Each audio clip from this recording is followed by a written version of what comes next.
everybody. Welcome back to the Tipsy Ghost. We are your tipsy hosts, Sarah, and Lindsay. Hey, guys. Hi. Hi. Let us play a game. Oh. Let us play. It is called New Phone Who Dis. So I get the time now to read out the cards, and it is phrased like a text message.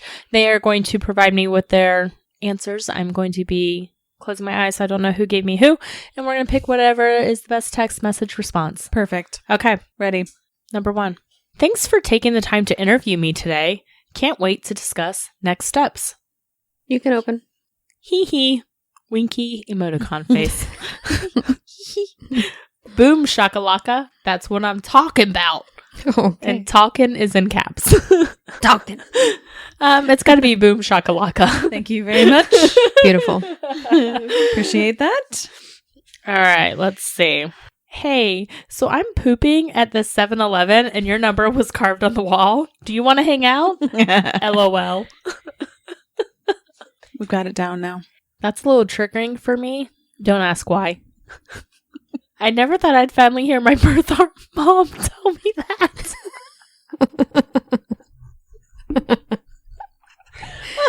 First of all, none of my cards are that good. It's definitely going to be the birth mom. I never thought I'd hear my birth mom tell me that. None of mine were like that. That is terrible. All right. Thank you.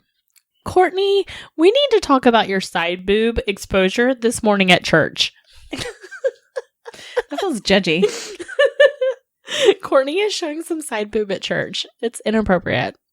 Whoa. I see you as an awesome uncle, but nothing more. Gross. Maybe you'd have more friends if you didn't text people shit like this. Those are both very good responses. Thank you. Awesome uncle. Man. That was a good one. All right, I need one more card. Okay. And we'll do one more round. Okay, ready? Want to see a selfie of me? You can say no, but I have one ready to send. Ready? Yeah. All right. Now's not a good time. I got my dick stuck in the jar of peanut butter again. Again. TBH, I'm still not over Steve Irwin's death, and until I am, I think we should stop texting. It's the dick and the peanut butter. Thank you. Now we're tied again. My goodness. PB. All right. Last one then, since we're tied again. I have one question for you, Ashley. Can he spoon you like I can? Okay, so I have to answer like I'm Ashley. All right. Uh-oh. Give me my prosthetic leg back. How about that? Exclamation question mark. I haven't left my house in a week. Aww. It's really sad. The second one says, can we get back on track and talk about the group project? It's due tomorrow morning. Prosthetic leg. It's terrible. I kind of liked it. Boydson wins the new phone. Dang it. Can he spoon you like I can? Give me my prosthetic leg back. Dude, give me my leg. I haven't left my house in a week. That was funny, though. Good job. Good job, Boydson. Thank you. You did it. We went on a haunted investigation.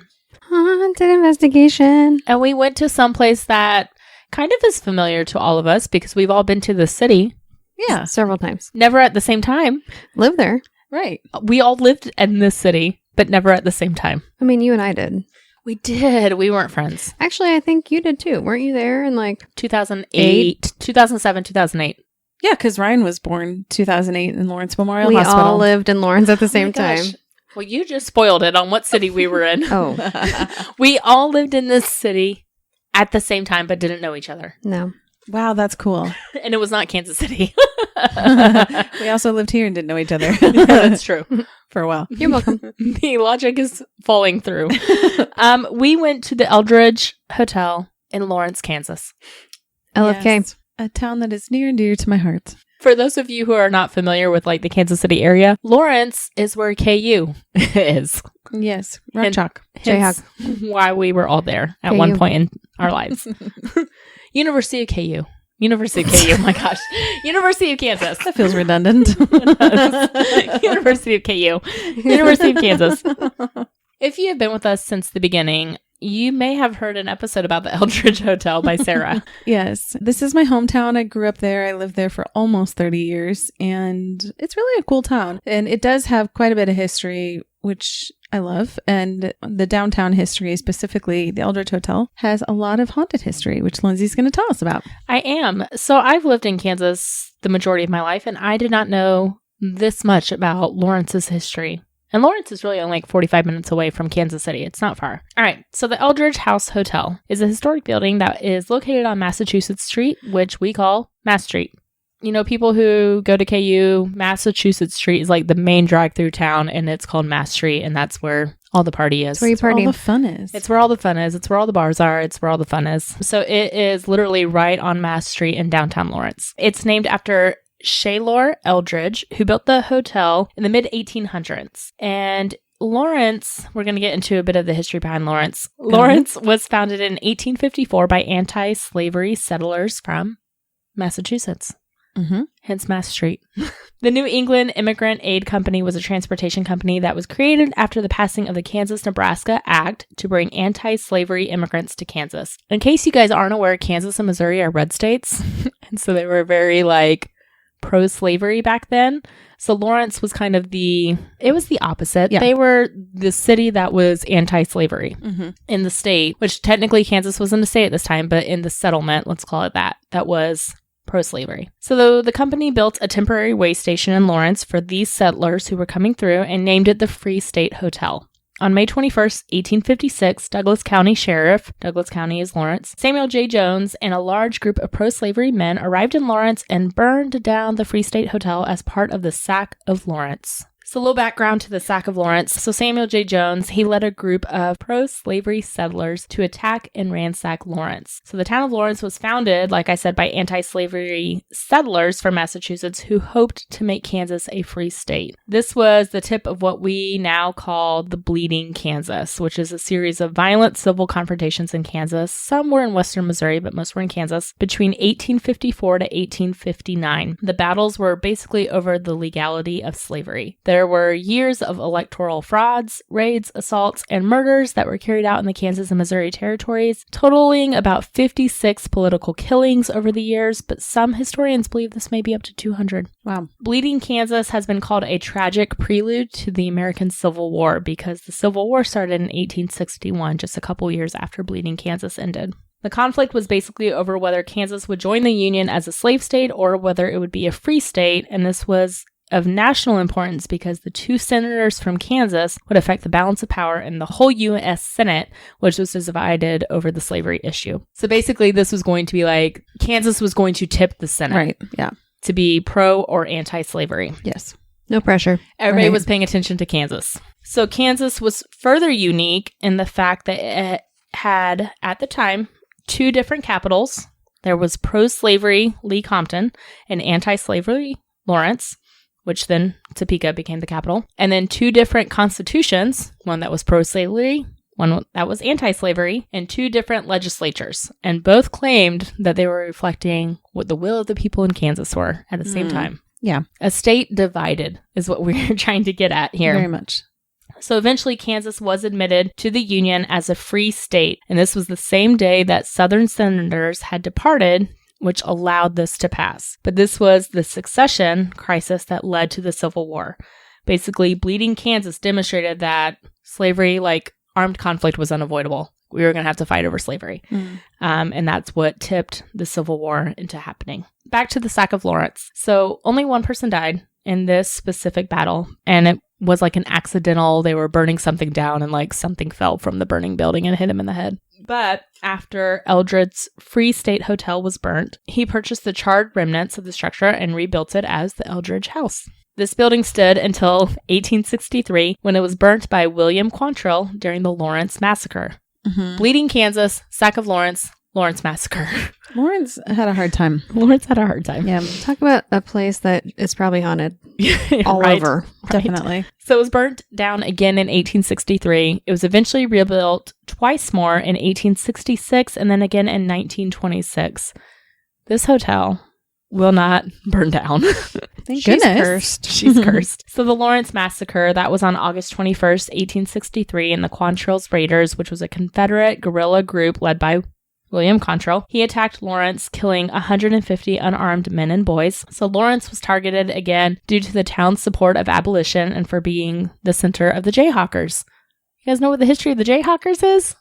The Jayhawkers support the Free State. They do. So the Jayhawkers, they were, yes, a Free State militia, and they were vigilante groups that were known for attacking plantations in pro-slavery Missouri western counties. They were the good guys now. They're Back kind of then, radicals, but yes. like they had a good reason. They had a good reason, and that is why KU is the Jayhawks. That's right. There you go. All right, so the Lawrence Massacre. 450 guerrilla men arrived to Lawrence around 5 a.m. Many had ridden by horse for over 24 hours. Apparently, some of them came through Garnett, Kansas. They gained control of the Eldridge House and used it as their headquarters during the raid. Over the next 4 hours, they pillaged and burned a quarter of the buildings in Lawrence, looted most of the banks and stores, and killed over 150 people. All of them were men and boys, and the majority were unarmed.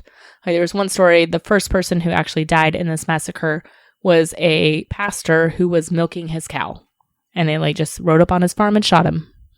And that's how it started. It's not very nice. No. So this raid, or this massacre, I should say, only lasted 4 hours. It was from 5 to 9 a.m. And by 9 a.m., they rode out of town back towards Missouri. And that was it. The raid was basically a mass execution, though, because a squad of soldiers that were stationed in Lawrence had returned to Fort Leavenworth. And because they were in Fort Leavenworth and this was such a surprise, they were unable to mount a defense and people just got slaughtered. And then by the time they were able to ride into Lawrence, they were already on their way back to Missouri. And it is one of the bloodiest events in the entire history of Kansas. Believe it. All right, so Eldridge began to rebuild another replacement hotel, which was finished in 1866 under George W. Deitzler. It was refurbished in 1925 and closed in the mid-1960s due to competition with motels. Bleeding, Kansas also is where we know John Brown from. He was on the abolitionist or the Jayhawker side, and he's probably one of the most famous people from Bleeding, Kansas from this entire crusade that we went through. Right. So yes, so then the Eldridge Hotel, it closed in the 1960s because motels were sprouting up and they just couldn't keep up. It became an apartment complex on July 1st, 1970, but the city really wanted to see it reopen as a hotel. So in the 1980s, a group of investors raised $1 million and the city of Lawrence contributed $2 million in industrial revenue bonds to make this happen. They began remodeling the structure, and the last renovation was done in 2004 when the hotel was purchased by a new group of investors. It was restored to its original 1925 grandeur and reopened in 2005. So the story of ghosts, mainly what I found is there is a lot of people believe that the ghost of Shaler Eldridge still haunts the hotel, the man who originally built this hotel. The original cornerstone of Eldridge House is located in room 506. So his spirit is thought to manifest in that room. What is important about room 506?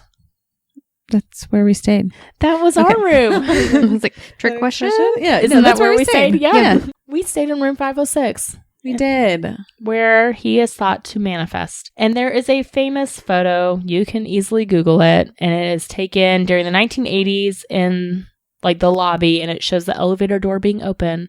And there is an apparition in the hotel elevator. Very clear shadow figure there. Mm-hmm. So that is the history of the Eldridge Hotel. And a little fun fact history about Kansas and how important we were to the Civil War, apparently. Truly. Yeah. Nice job. Thank you for sharing all that. Thank you. Yeah, so we spent the night there. Sarah and I got there a little early. Lindsay had some stuff going on with kiddos, so she met us up a little bit later. And what that meant is that Sarah and I went out to Stoll Cemetery first and took some pictures out there. The haunted Stoll Cemetery. The portal to hell. Yes. The Pope won't fly over Kansas. This is another topic we have touched on in a previous episode. If you've been with us since the beginning, you've probably heard it. If not, we may touch on it again. But just know that Stoll Cemetery is extremely famously haunted. Like Lindsay mentioned, a portal to hell, so they say. And yes. That was Poinson who said a portal to hell. My bad. Lindsay, not Lindsay. Sarah said it is a portal to hell. Give her credit or she'll be offended. That was my B. I was Facts. looking forward. I just said that it has rumored that the Pope will not fly over Kansas because of this cemetery. That's right. The way that it's set up, though, now there is a fence around the entire cemetery, so you cannot get in there unless you break the rules and you go through the opening in the fence, which there is a big enough opening to do. And I'm going to guess that you guys did not break the rules. We You're totally correct. did. No, we did not. I know you both too well by now. No, we did not. We parked and took a few pictures. We did reach our hands through the fence and took a few pictures. Of course you did. You probably poked your finger through the hole. Yeah. And then tried. Oh, yeah. Now I remember. We stood in the car with our heads out of the sunroof, so you didn't have the fence in the background, and tried to get our heads with the pictures. And I can just imagine all the pictures that you guys must have taken. I think maybe one turned out decent. So we'll have to review that story and talk about all the history of that one because it's a fun one. After that, we enjoyed a dinner downtown. We came back to the hotel. We did set up a recorder. 6:07 p.m. Sarah and I leave for dinner. I say, quote, Harry, breathe on the mirrors. Have a good time. We have named the ghost Harry. I don't think Lindsay mentioned, but the ghost in this room is said to breathe on the mirrors and make like condensation on the mirror. So we were trying to come up with a name that sounded like if they said it really close to the mirror that it would make condensation. Harry. Yes. That is our thought process. I mean, it makes sense. I see the Thank you. logic. So therefore we said, Harry, breathe on the mirror. See you later. And then we left. Sadly, I got nothing. This was only an hour long. It is And fairly prime time, early in the yeah. night. After this, we come back to the hotel room and we start setting everything up. We decide to go ahead and go back out to have a drink because, you know, we're young and this is a party town. We're so young. And we can hang with the college students. Turns out this is an extra party night and the Sandbar was having their block party that night, which meant a karaoke party and like a live band going on till 2 a.m. We got to hear that on the recorder all night. So that was neat. You guys went to get a drink. And I only know because you sent to the recorder, Lindsay's not here yet. We're going to get a drink. Just downstairs at the Eldridge bar. Yes. It was only 30 minutes and I got basically nothing because like you said, there was a block party going on. It's a hotel. There's people. Anything I heard was other people that I debunked pretty easily. Now we all finally meet up. Lindsay joins us. I'm there. I'm here. And we set up our recorder and then we leave to go to John Brown Underground. And then we party like it's 1999. Listen, And we boy, partied did we ever. like we were all at KU together. Oh, Reliving our days together. I mean, it kind of was. We didn't get to have our party days together. No. So here we were. We went to 2 bars. You guys got to show me. So when I went to KU, I had a different experience. I was only at KU for a year and I did not drink during that time. So I did not go to bars. I did not go party on Mass Street or anything like that. So I got to experience that with you guys. I'm sure this is exactly the same experience I had when I was in college. Well, you guys were like, let's go to this bar. Let's go to this Okay, one. yeah. And like you knew them. And I was like, Yeah. I know nothing. I went to that Chipotle once. Yeah, we did go to the John Brown Underground. Then we went to the Red Lion Tavern. And we went to another place too. We went to Fat Eats or something. That place is fairly new, but that place was just where the food was. We had to eat food after the Yeah. drinks. The Red Lion, sadly, Sarah doesn't remember much from there. I remember the popcorn. They do have free popcorn. Oh, you don't remember much from that place? I forgot we even went there. I remember the popcorn and that's where we took the picture. We took several pictures, yes. Uh-huh. There. Yeah. The picture that was posted on Instagram. We had a great time there. Nope. Uh-huh. And Didn't then happen in my world. we ate the popcorn because you made me go get it.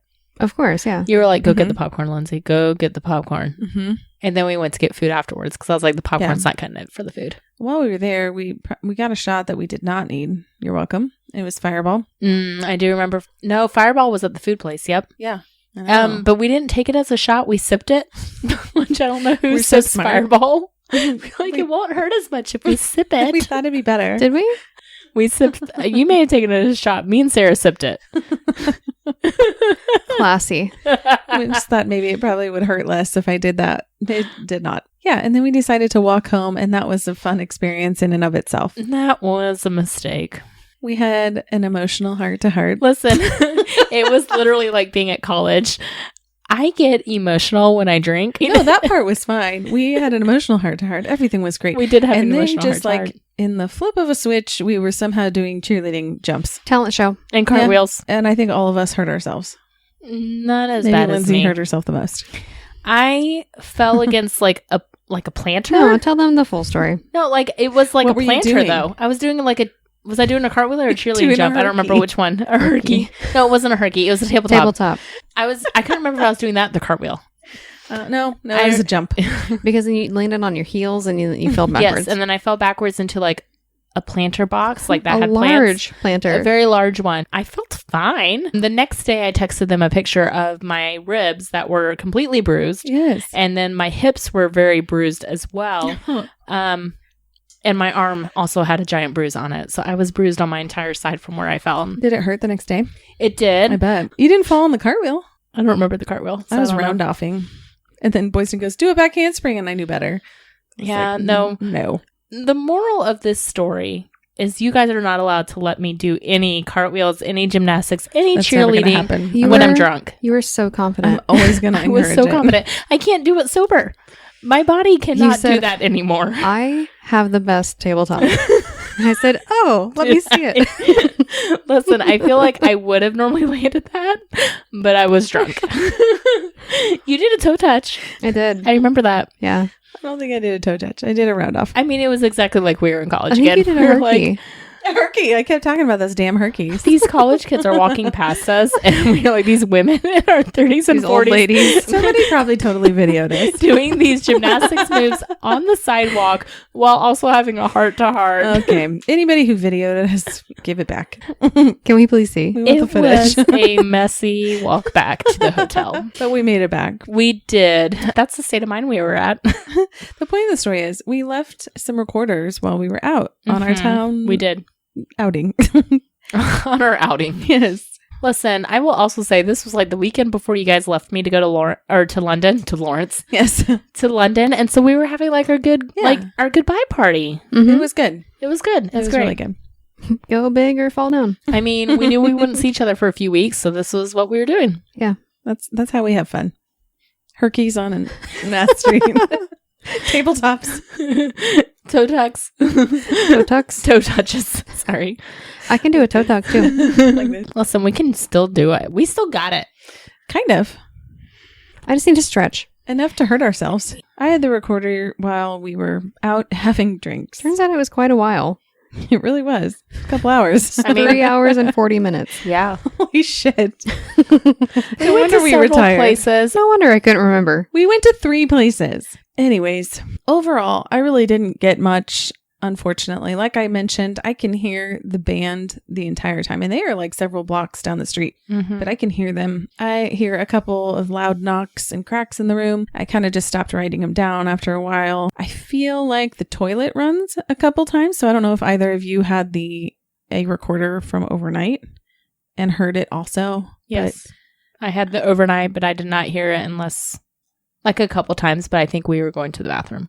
No, this sounded like actual water running. No. Yeah, so I'll have to play it, I guess, and see what you think, if it's water running or if it's the toilet. I didn't hear it on the video overnight, so I did, write it down a couple times. I could hear the train outside. We finally show back up, We probably were like stumbling in. and I'm cracking up because I say, quote, "How did this man take me seriously with my belly hanging out like this and my hair a mess?" What man? The man at the front desk. Did you talk to him? Yes, I don't did. remember. I said About we the were going to come picture. back downstairs. But, and then yes. I say, "We'll be back in my jammies." I forgot you said that. And I was mortified at myself even that moment, so I can only imagine what it was probably worse. He's probably like, okay, ma'am. Do you remember her saying that? No. Well, I have proof. It was on the recorder. It was embarrassing. I can imagine you saying that. Ugh. With finger guns.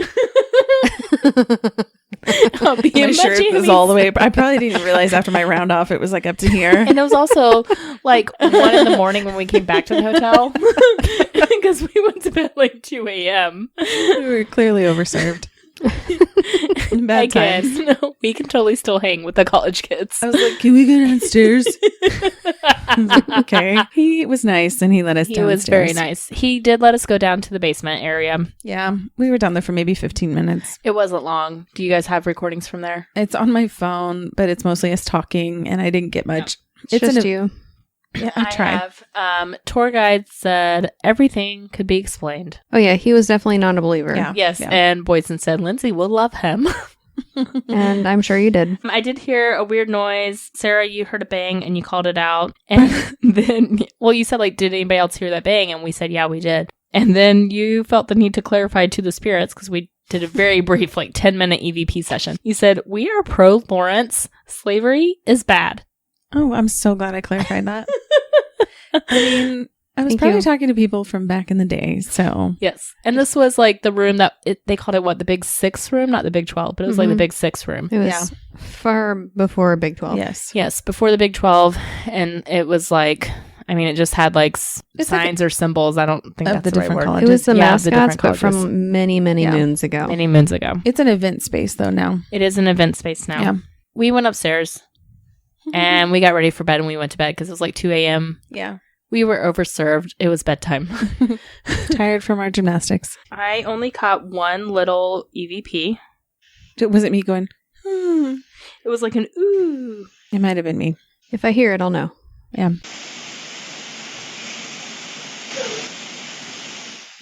No, it's different. That's it. That's It's the just- only thing I got. I don't think I made that noise. No, yours was like distress. Yeah, it was just a little whoo. Mine was like, It almost sounded like, I thought at first it was like a bird or an owl, but it almost sounds too like close in the room to no, that sounds in the room. make that. But Sounds I don't. interesting. I've never made the Oh. noise like that in my sleep. I don't think either of you have. No. I've not that I listened to know of. hours and hours and hours of us sleeping. Yes. And then I got something falling, but I don't know if like one of us dropped something. I know you got out of the bed at one point, Yeah. so I heard like taps Like and late. thuds. Because I think I have like the first hour Mhm. I of hear night you going vision. to the bathroom. Yeah. And I don't hear that noise, and I don't hear things falling. I mean, I hear you turning over in the chair a couple times. Not a couple. It was approximately 18,000. But I'm sorry. So Lindsay and Sarah slept in the bed, and then the other option were 2 chairs with 1 ottoman. And so I slept in a chair with the ottoman, and they were like pleather chairs, Yeah. and the type of material where it sticks together, and it's also very noisy. And so every move I made, which I was very restless, I woke up, I can probably say with confidence, I woke up probably every 45 minutes and just like tossed. So that was very loud. And then 3.5 hours in, I get up and go pee. And then I move from one hot, uncomfortable chair to the other identical hot, uncomfortable chair. At one point, Lindsay, she only got up once during the night to Nicely pee. done. Nice job. Thank you. Thank you, alcohol. Throughout the night, I hear occasional clanks. Sometimes it's right before the AC comes on, but sometimes it's not associated with anything. The AC was very loud. Very, very loud. And then it was later in the night, but I hear it's very faint. I won't be able to, well, it's video. I won't be able to isolate it anyway, but it's like this very faint female moaning voice, but it's not that whistle or the It's hum. not the whoo. No. Mine was just like one little who. Yeah. So I'm Is not. this different than what you think was me? Yes. Much Oh. different. I didn't write yours down. At one point, I heard Sarah moan in distress. Like, ugh. Sarah was not doing well. And Was that- then And then I get up shortly afterwards. 4.5 hours into the night, Yeah. she gets up and just promptly lays on the floor with her Birkenstocks on. I How do you know with her Birkenstocks? I have video. Because night my feet vision. are sticking out. Oh, you got the video. So I just see these little feet poke out. I just don't get myself. I cannot walk on the carpets, but I will certainly lay on the bathroom floor. She will. And this is not the first time this has happened. No. Dude, When- I laid on the floor at Limp Mansion. Yeah. That is disgusting. When you don't feel good, you lay on the floor. Even at my own home, that is Yes. what I do all the time. And I always wake up in the middle of the night at some point and I look over and she is gone. And I'm like, where's Sarah? I did. Just check the floor nearby. And clear, she was on the floor in the I bathroom. laid on a towel in the bathroom. Yes. Yes. And I had to leave before both of you. And so I got up because I couldn't sleep anymore. And I just got up. As I'm leaving, I see you on the bathroom floor and you go, bye. Have a safe drive. I couldn't sleep on the floor. No, you couldn't. No. You were watching TV. Yeah, I tried. I had just an overnight recorder and it was set up on the, right outside the bathroom in front of the mirror where I guess Harry breathes. Maybe Harry was turning on the water. And it's about 5.5 hours of audio. It sounded like something falling about an hour in, but Yeah, could have been anything. There was a lot of rustling. I think that was Boydson. I heard all three of us go to the bathroom at some time. And about 3.5 hours in, I got a little ooh noise. Another one? Well, no, the one that I just told you guys about. Yeah. It was just one ooh. About 4 hours in, I got some taps and thuds, but I'm not confident calling any of that out because that's about 6 a.m. Could have been people getting up and moving around. Right. So that was about it. Yeah. I mean, it's a public hotel. We're not the only ones there. Nope. It butts up to a main street. It's a college town. It's a weekend. I mean, there's no way we can reliably say anything is attributed to the paranormal, but we had a nice time. We did. And I'm glad we went. We finally get to check that one off of our list. Yes. So thank you, Eldridge. Yes, it was fun to go to, and just like a place that's so rooted in Kansas history was really cool to experience. Definitely. And we had fun. We had fun in Lawrence. Pretending like we were all there in our 20s at the same time again. Those were the perfect. days. It was a perfect night. I bet in our 20s we could have landed all of those jumps and cartwheels perfectly. Oh, for sure. I could have done a back handspring back then. So yeah, Eldridge, it's a place that I think we've always wanted to go to. I don't think it deserves a revisit. No. Hotels are hard. Yeah. It's nice. It's a nice place to kind of fall back on. Like if you need one for bad weather, and you can rely on it being obviously a controlled environment in that way. But as far as things that you hear, not so much. Yeah. No. Still fun. I'm not even going to ask for a rating. No. Thank you. You're welcome. I refuse. All right, guys. Thanks so much for tuning in this week to our haunted investigation at the Eldridge Hotel in Lawrence, Kansas. You can always find us at thetipsyghost.com with our socials linked from there, or send us an email at thetipsyghost@gmail.com. Please give us a 5-star rating and a great review anywhere you listen to podcasts. We really appreciate it, and it really does help. All right, guys. Thanks so much. We'll catch you next week. Okay, bye. Bye.